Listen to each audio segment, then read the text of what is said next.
Hey, how's it going, everybody? Happy Monday. Another regional in the books. Officially, EU Regional 2 has gotten underway, which means more playoff scenarios and stuff able to be figured out. But in today's video, as you guys know, on Mondays, we're going to be recapping the regional itself. A lot of matches, a lot of surprises across the board. We're going to jump straight into it and go kind of day to day. In day one, we're going to talk about upper round 1 and quarterfinals, and then lower round 1, lower round 2. Then in the second day, we're going to talk about getting into the top 4. And then day 3, we will get into the final bracket. Timestamps should be day to day down below. So pretty straightforward. We're going to start off with some pretty exciting things. I, in particular, did watch on my stream 3 matches that I wanted to know more in depth on. One of them was Moist versus Algiri. If you guys don't know Algiri, that is VK Salen's new team. If you guys haven't seen VK Salen around or don't remember VK Salen, a player that was formerly on many prolific teams, primarily being the Team Queso roster, the original iteration, not the like 3rd or 4th iteration that we got that ended up becoming Moist. Vodafone Giants, Triple Trouble, but basically disappeared from the scene from a little bit. A lot of people didn't know what he was up to, and is actually just grinding TikTok.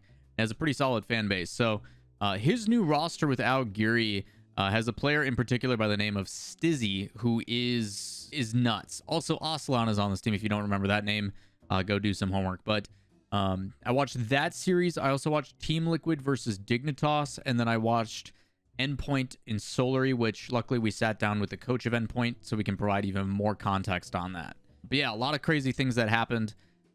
Ultimately, Europe continues to surprise and shock and awe every single week. There is some pretty solidified things about teams that we're going to most likely see almost always in the top 3, top 4. But there was a meme that I put out that I will show at the very end of the video to kind of summarize everybody's feeling, it feels like. So the first series with Moist and Algiri was a really exciting one because Algiri, this new team that came in the 16th seed, almost beat Moist until Moist decides to be clutch. A lot of people don't realize that when we talk about teams being clutch, we're trying to think of their like summary of their results and not like short term. Like just last regional, yes, they did get swept by BDS, but everybody's getting swept by BDS right now. It's more so the ability to go into tight situations like this one where you are down 0-2 and still come back and survive, which they did twice in this tournament alone. You're talking about how they were like 36-9 or something like that, like something unreal. I have to find the exact stat. Yeah, 36-9 on match point. So when back is up against the wall, no matter what, they find a way to get there and win. And it's pretty crazy. I think they're now 36-10, something like that. Like, it's absolutely crazy. They lost, spoiler alert. We'll get to that. But yeah, it's pretty crazy to see across the board how successful Moist is despite pressure. Again, they shouldn't be losing these matches in the first place as a 16 seed, but it's more so credit to the depth of Europe and what they do. Algiri plays a really fast, very aggressive game. Sometimes their offense does break down a little bit and they get a bit over aggressive, double commits sometimes, but other than that, they look absolutely incredible. We see Redostan show success. The big surprise was actually the fact that Algiri actually, or not Algiri, that Solary, the team that looked so phenomenal just a week ago, actually ended up dropping and very early on, which makes for some very exciting things, which I'll talk about in a bit here. You saw Team Liquid with confidence beat Evil Geniuses, who's been on a bit of a decline. Dignitas bounces back against 00 Nation. BDS goes to 5 against Navi with 2 overtimes in that series. Luminosity losing to Semper. Semper looking really, really good with Exotic. Endpoint does beat Guild in a close 5. And then K-Corp shows resilience. We've been wondering to know, is the Nolly pickup as good as it may look? Are we going to see some of these adjustments continue to happen? And they have definitely cleaned up a lot of the issues they saw in the regional below. In regional 1, they definitely looked like they were kind of making last-ditch efforts and being rewarded for it, but there was still a little bit of awkwardness to it, which again, over another 2 weeks of playtime and scrims and everything else, you're going to see some semblance of consistency and some flow to them. So K-Corp looking better and better. The big frustration, though, is that Misfits is on the receiving end of it. A team that kind of wears the heart on the sleeve. Very emotional team. And when things are good, they look great. But when they're down low, it's really tough. So almost as expected, I would say, in the quarterfinals. Most teams that I would pick to win. Luminosity, though, putting up a really good fight. Again, tough draw. The big jokes, and I think you saw actually one of the players tweet it, that Luminosity lost on purpose so they could avoid BDS and then go around them to progress further in the bracket. I'm like, it's a big brain. I like the play. So jokes aside, Luminosity losing to Semper. Credit to Semper more so than anything. They looked pretty dang solid, actually. We then go to the upper quarterfinals. You got Moist versus Vitality. Expectations of Moist winning, but Vitality looking better and better. They did have a top 3 performance or a top 4 performance last regional, and a lot of people expecting them to possibly get top 6 again, which, again, we'll talk about that in a sec here. So, Moist beating Vitality, that dropped down low. Liquid beating Dignitas. This one to me was kind of a back and forth. While it is 3-1 in favor of Liquid, this is one of the teams that I did in-depth analysis on and does not tell the story. All 1-goal games in game 1, 2, and 3. Atao's absolutely insane. Very aggressive playstyle from both rosters. Dignitas' inaccuracy. It almost reminds me of like when G2 looks a little bit off. It's their accuracy. Like the team still plays fast, still aggressive, still really good saves on defense. A lot of really good moments here and there. It's just the accuracy is a tiny bit off and you're like, dang it, what's happening? We haven't seen that G2 in a while, by the way. But that's what Dignitas feels right now. They're in like, I think someone in my chat says they're in a funk was the word that they wanted to use. Because it's not like they're playing poorly. They're playing really, really good. Like that series against Team Liquid was extremely solid, both sides of the field. But there was moments where you saw shots happening that you're like, this should have gone in. Normally with Dignitas it would, but there were certain times where they don't. But then they also have like crazy 3-man pass plays, and they have great follow-up and synergy off backboard, and a lot of really good stuff. The overtime that they lose then in game 3, Atao pre-jumps, dunks a player with 0 boost, pre-flips, and then dunks another player, and it goes into the net. And as soon as that happens, the mentality's in the gutter, and then they get smacked in game 4. So really tough one, but Dignitas, it definitely feels like they're in a funk. I think it's a mentality thing. I don't think anything in particular otherwise, because the team is playing still quite well.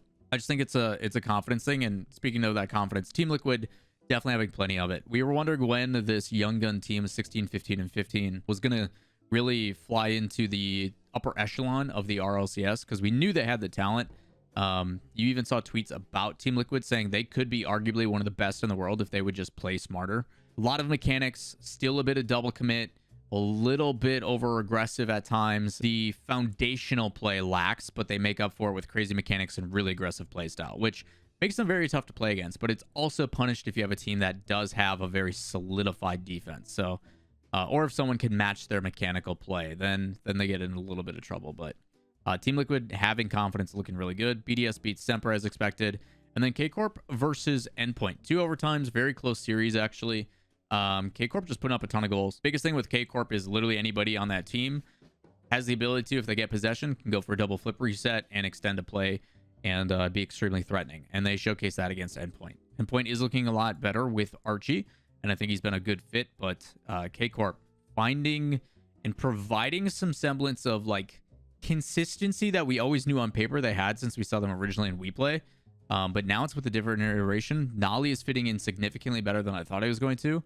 And K-Corp looks pretty damn good. It's about time we've seen them here. We then go into the second half of day 1. And Solary bounces back. Unfortunately for Algeria, they did go 0-2. And it's good to see Solary bounce back. Evil Geniuses expected to beat 0-0 Nation, which they do. Luminosity over Navi as expected. And then I don't know how it continues to happen, but Misfits just heartbreak. Left and right, man. If you're a Misfits fan, I feel for you, because Guild does close it out in 5 and wins and moves on. That was actually a really good series. The lower round 2 portion, Endpoint beats Solary. This one needs its own little situation. Maybe if I had like more time to make like a full-length video of this story, but I talked to the coach clips while I was doing replay analysis of doing this one, and it starts off with Solary winning. At one point, I'm pretty sure Archie's internet's having issues, and then after they figure that out and he comes back, Relating Waves power just completely goes out. So that's game 3. The only goal scored in game 3 is by their sub, who is also their coach, Eclipse, who is GC1, probably on a good day right now. He's not playing that much, obviously, like GC1, GC2. So he scores their only goal. They go down 6-1. If you want a really good way to see what it's like to have, like, think of the Olympics, and they're running like the 100 meter, the 200 meter, and then you also take your average Joe and have him also run it. You can see the difference between what it is like to be an RLCS pro and like an above average Rocket League player in GC1, GC2. And even then, Eclipse looks completely lost. His rotations are out of place. Like, we had a lot of fun poking and prodding and like educating my stream. Twitch.tv/Lawler, by the way, every day but Tuesday and Sunday. But educating my stream about like what the differences when you're in those scenarios if you've never gotten to experience. So that ends up happening. They end up going down 2-1 in the series. And then Relating Wave comes back. They pop off. They clutch an OT, and then they win again in another one-goal game. And Endpoint ends up qualifying and winning that in that game. So crazy comeback story for Endpoint. Surprising from Solary after their performance of top 3 last regional. But Endpoint clutches up. Pretty crazy stuff. Do think that it's tough to get into a momentum swing when you have constant pauses and delays due to these issues. So it ends up working out. But Endpoint clutches to them, and Solary got to close those out. We then see Semper versus EG, and Semper, like I said, starting to swing in the right direction with Exotic, while EG's been kind of struggling. So they move forward. Luminosity then finally finds their footing and just destroys Dignitas. Tons of goals, very aggressive, a lot of really solid plays. And then the big surprise, and this one's really important, Vitality goes out 9-12, along with Solary. And the reason why this is important is after Regional 1, you have a handful of teams, Moist, BDS, Solary, Vitality, and stuff at the top. Still the expectations of BDS and Moist to be towards the top, but because some of the top placing teams are dropping very early in the tournament, it opens up a plethora of options for tiebreaker scenarios and everything else for playoffs, which I'll cover not this Wednesday, but the following Wednesday.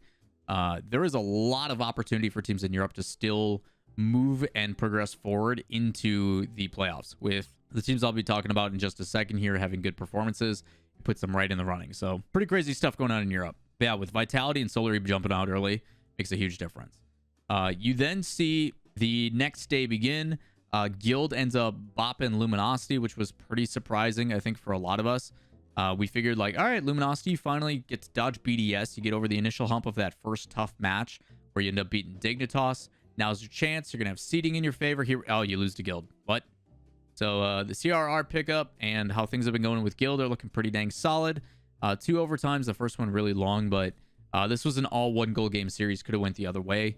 Again, you're going to have to go back and watch if you want to see the full story of this one, but that's kind of what it looks like now in top 8. Anytime you get into top 8 conversation, I expect it to be an extremely close series where it could go one way or the other. There's no particular favorite, and it's going to be, no matter what, a nail-biter. I say that, and then Endpoint 3-0 Semper.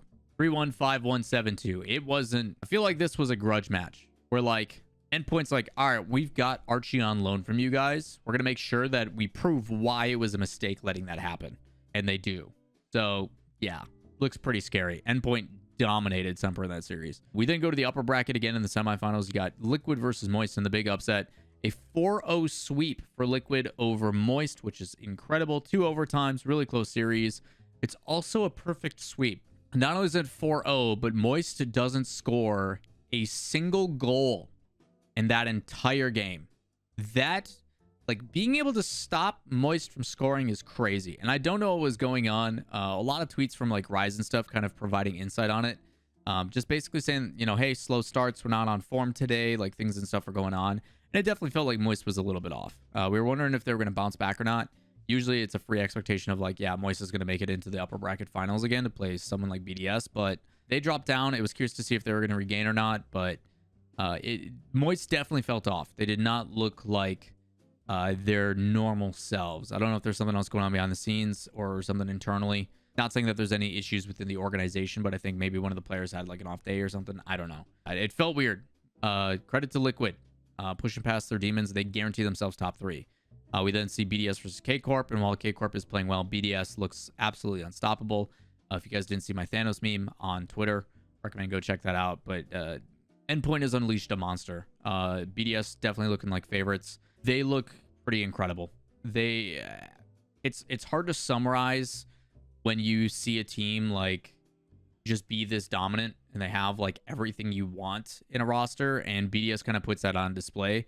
With that said, K-Corp does put up a pretty valiant attempt. So I will say K-Corp, don't count them out just yet. BDS moves on. They'll be playing Liquid in the upper bracket final. We then go to the lower quarterfinals. Moist does bounce back and beats Endpoint in a very close Game 7. Very exciting series. Probably one of my favorites, I would say, of the tournament. And then K-Corp bodies Guild. I think Guild's good, but I don't see them ever getting past top 6, personally. I think that's kind of their peak as of right now. While K-Corp proven, hey, we're going to keep it going. So pretty exciting stuff there. Moist and K-Corp play another Game 7, and this time Moist can't clutch it out. Was pretty surprising there. We talked about how they were able to reverse sweep Endpoint, which I totally forgot to mention. That's 2 reverse sweeps, by the way, for Moist in this tournament alone. Also, best of 7 reverse sweeps are very, very rare. This is the moment when we're like, yeah, they can be clutch when they need to be, which is pretty surprising. I don't know how you reverse sweep a team like Endpoint, because Endpoint dominated them. Like, it wasn't even close. There was a clip of Wavepunk, I'm pretty sure, on the subreddit talking about, like, Sublime Caster Curse. If you guys don't know what I'm talking about, here's the video. I would love to eat my words on this, Johnny, but I'm pretty confident this series is over. That's 2 drives in the first minute after a timeout. So, like, the amount of, I don't, how many shots do they have right now? They have 5 shots from Moist Esports, and, like, absolute sausages on a platter. Whoa. Just take me home, daddy. Yeah, pretty crazy stuff. I don't know what that sausage quote is at the end. It must be like a Texas thing that I'm not aware of from Waypunk, but yeah, pretty wild stuff for them to come all the way back and do what they did. But K-Corp does have a response to it. They go to another 7, and this time they don't close it out. So Moist, most of the time, will always put up a fight when they're on point, but a lot of credit actually to K-Corp for being able to do what they did. What was crazy about that is after the upper bracket final, where BDS basically mishandles Liquid, they didn't look like they really had a chance. BDS just seems to be better at what Liquid is trying to do. I talked about the over-aggressive playstyle and the double commits and stuff. While Team Liquid has a ton of mechanics and does a lot of really cool things, BDS as a foundation not only has that, but also the creativity paired with the same level of mechanics. Also, Monkey Moon is literally everywhere on the field still. Easily the best player in Europe. Not due to his mechanics or anything, but it's just the level he plays at, he doesn't up ever. It never feels like he makes a mistake. So yeah, that team BDS looks like they can't lose. It's unreal. So that drops Liquid back down. Corp, like I said, beats Moist in 7. Moist can only get so many extra lives and so many chances. Eventually it does come back to bite them. And then Liquid, I talk about how there's like a 70-some% chance. I think the stat is right now it's like 72. Just drop back down to like 70 or 68% or something, somewhere in that area. But if you lose the upper bracket final and then drop back down, you are more likely to lose. And the fact that Liquid brings it to 7 and wins is pretty impressive against a pretty solid K-Corp team that's looking pretty threatening. Not to make excuses or anything. Coming off that game 7 might have been a little bit tough, but does not matter. Liquid coming off a tough loss neutralizes it, in my opinion. And it overall is just a really good fight. Credits to Team Liquid with confidence. This team's going to get better and better and better. This is when the Team Liquid could be the best team in the world conversations happen. And we also get a rematch, which I don't think any of us really believed was going to go any different into the grand final, where BDS does 4-0 Team Liquid. While Liquid is able to average 2 goals a game, it just goes to show the offensive capability of BDS as they average 4 apiece, which is a lot of goals. So outscoring the offensive Team Liquid 2-1, pretty impressive. I felt like there were so many double touch opportunities, and it does exploit the fact that Team Liquid, because they commit so much on offense and do so much, BDS is able to counter that and punish very quickly. So overall, BDS looking pretty dang solid. This is the team to beat and is going to continue to be the team to beat. Back-to-back regionals, just like G2 in North America. Setting up for some pretty exciting stuff come Spring Major in London. With that said, that has been the recap. That's day 1, 2, and 3 recaps. I will have playoff scenarios for both regions. This Wednesday is going to be North America. The following Wednesday is going to be Europe, and I'm doing that just so the day before predictions and everything else and getting into the regional, you guys will have it. You'll be able to timestamp, go to each team that you're rooting for, have all the information while watching the matches. So with that said, pretty crazy stuff. I also might be in Minnesota, I think, for the watch parties and stuff for V1 this week, but I'll let you guys know more when we figure things out. But crazy stuff across the board. BDS, Team Liquid looking really dang good. Also, massive credit again to Team Liquid. Getting to this point, top 6 and then a top 2. Pretty good chances of them making the major. We said they could play upset, and they've been doing just that. So pretty cool stuff across the board. Really happy for the players, especially the young kids, you know, coming in and doing what they are. Good to see K-Corp back. A lot of fun storylines over in Europe. But BDS, we talked about the BDS era in RLCS. Turns out they're even stronger now. Crazy stuff for everybody else. With that said, appreciate you guys taking the time to watch the video. If you guys do enjoy it, which if you've made it this far, you probably do, consider giving it a like. Hit subscribe, turn on notifications, and we'll see you in the next video. Peace.